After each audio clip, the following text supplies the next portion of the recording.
Bonjour à tous, ça me fait vraiment plaisir de revenir ici. C'est pas un exercice facile, mais je vais essayer de vous expliquer pourquoi en fait la diversité c'est une chance pour la France. En réalité, quand on regarde les études, quand on observe les différents reportages, quand on analyse les différents articles, eh bien, je pense que à ce stade, en 2016, on a tous compris. Les discriminations, c'est un phénomène négatif qui génère en fait euh, un vrai désastre pour l'économie française. Et pourtant, on constate que le taux de chômage dans les quartiers populaires est toujours aussi puissant, malgré de plus en plus de jeunes qui ont des compétences, qui sont aptes à tenir des postes à responsabilité. On constate que finalement, l'écart entre les hommes et les femmes est toujours aussi gênant, en fait, quand on regarde ces statistiques. On constate que la prise de conscience est là, mais le mouvement, il a du mal à décoller. C'est-à-dire que véritablement, on comprend qu'il y a un problème et que finalement, on est tous concernés par les discriminations, puisque quand on regarde le sujet de l'emploi, le premier facteur discriminant, c'est bien les seniors. Et je rappelle que les seniors, c'est plus de 45 ans. Donc on arrivera tous à ce stade, à un moment donné dans notre carrière professionnelle. Il faut savoir qu'à partir de 45 ans, nous avons accès à 7 fois moins d'entretiens de recrutement que la moyenne. Et donc ça, c'est un problème, et il faut prendre conscience que finalement, cette statistique, elle va venir s'aggraver lorsqu'on est une femme, lorsqu'on est d'origine maghrébine, lorsqu'on est de territoires dits en difficulté. Donc ça, on le sait, on a assez d'éléments aujourd'hui pour le comprendre, et je pense qu'aujourd'hui, il faut amener la discussion sur un autre point de vue. Celui finalement de la fin de l'État-providence.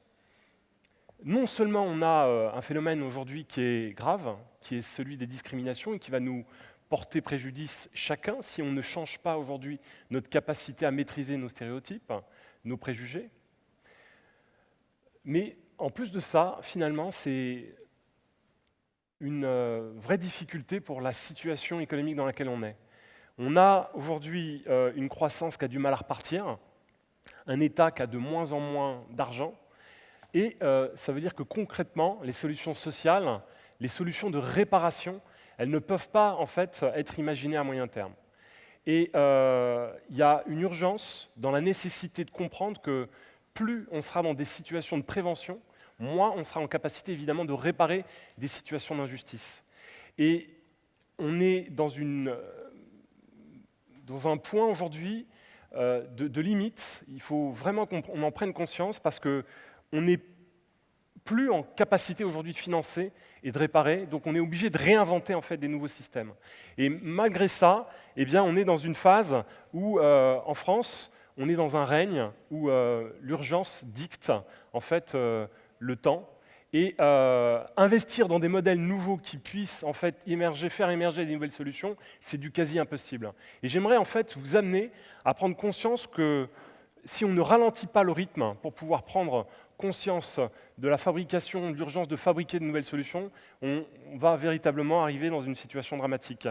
Je vais apporter un exemple concret en fait de ce que j'essaie d'expliquer.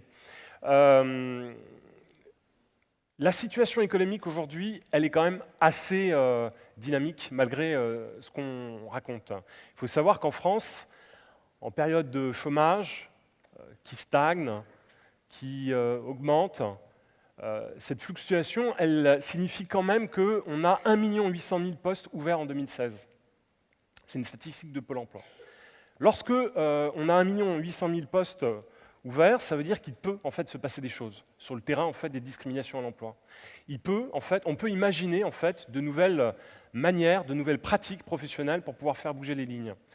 Nous, on a imaginé en fait que plutôt que d'attendre qu'une institution, qu'une administration puisse s'occuper de ce sujet-là, eh bien, pourquoi pas imaginer prendre en charge en fait en créant en fait une offre de service un peu différente. Cette offre de service, elle est très simple. Elle a été en fait constatée à partir du moment où on s'est rendu compte qu'il y avait un marché du recrutement en France, détenu à 100% en fait par des cabinets de recrutement privés, et qui était en fait sous ce règne, sous ce diktat en fait de l'urgence. On passe des commandes à ces cabinets de recrutement, on leur confie des missions, et très vite on veut trouver le bon candidat. La conséquence, en fait, de ce phénomène, c'est que, clairement, eh bien, on va plutôt aller chercher des candidats qui correspondent en fait à la norme, qui rassurent, qui vont sécuriser le recruteur, qui vont mettre finalement l'entreprise dans une situation en fait de confort. Et les cabinets de recrutement, d'une manière générale, ne vont pas oser, ne vont pas avoir une attitude proactive par rapport à des candidats moins privilégiés que les autres, qui ont moins de réseau, qui correspondent moins à la norme ou qui portent en fait des facteurs de différence qui vont susciter la crainte, la peur, ou en tout cas qui vont pousser en fait à une difficulté dans cette capacité d'intégrer l'entreprise. Et c'est comme ça qu'on a tué finalement la créativité d'un certain nombre d'entreprises. Il ne peut pas y avoir de modèle en développement si on ne dope pas ces modèles par de la créativité, de l'innovation, de nouvelles compétences, des nouveaux cerveaux, des nouvelles réflexions qui vont dynamiser en fait le marché, faire émerger des nouveaux produits, penser à aller sur telle zone de marché qui est en fait à conquérir. Et c'est en ça que la diversité est une chance pour la France. Donc moi j'ai envie de déclarer aujourd'hui que la bonne nouvelle, c'est que pour la croissance, c'est que la France est multiculturelle et qu'elle passera de fait un jour par cette capacité à intégrer la diversité. Mais ça prend du temps. Et pour pouvoir prendre du temps, il faut à un moment donné se mettre tous d'accord sur le fait qu'il faut accorder du temps, il faut accorder en fait un certain nombre de délais pour lancer ces expérimentations. Et si demain, tous les cabinets de recrutement étaient en capacité de réduire un peu leur rythme, alors évidemment, à court terme, il y aura moins de chiffre d'affaires de générer, parce qu'il faut passer du temps à parler aux recruteurs, il faut passer du temps à aller chercher les candidats qui correspondent aux critères, mais qui ne sont pas forcément dans les radars immédiats. Si demain on était capable de prendre un peu plus de temps pour pouvoir présenter ces milliers de talents qui regorgent dans les banlieues, si on faisait ce travail de déconstruction par rapport aux stéréotypes qu'on pouvait avoir ou qu'on peut avoir par rapport aux femmes et des postes à responsabilité, si on était capable à un moment donné de passer du temps sur cette capacité à promouvoir les compétences d'un tel et un tel, eh bien je vous garantis qu'on est dans une capacité à créer de la richesse à moyen terme. Et ce temps, en fait, on en a tous besoin. On a besoin de pouvoir miser sur ces nouvelles solutions. Il faut savoir que nous, on a réussi à, dans une configuration d'ONG, en ayant en fait accepté de ne pas être forcément dans des courbes de croissance exponentielles, on a accepté de travailler en fait avec des militants professionnels qui ont fait ce travail de médiation auprès des entreprises.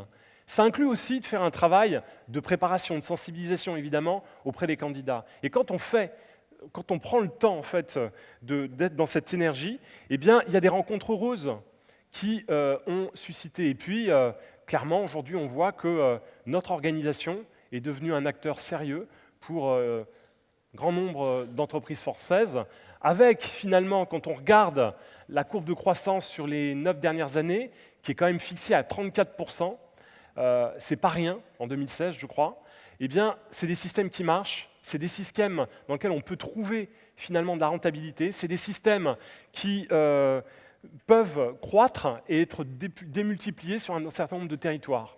Et c'est cette information que je voulais vous diffuser aujourd'hui.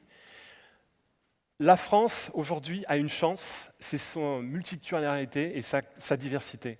Donc, on a besoin de se concentrer sur ces nouveaux modèles, on a besoin de faire confiance, on a besoin d'investir sur ces modèles-là avec une rentabilité pas forcément court-termiste, mais à moyen terme, à long terme, je peux vous garantir qu'on aura fait émerger des solutions de transformation et l'ensemble des acteurs sur les questions de recrutement auront peut-être été en fait des leviers de transformation systémique. Merci à vous, bonne journée.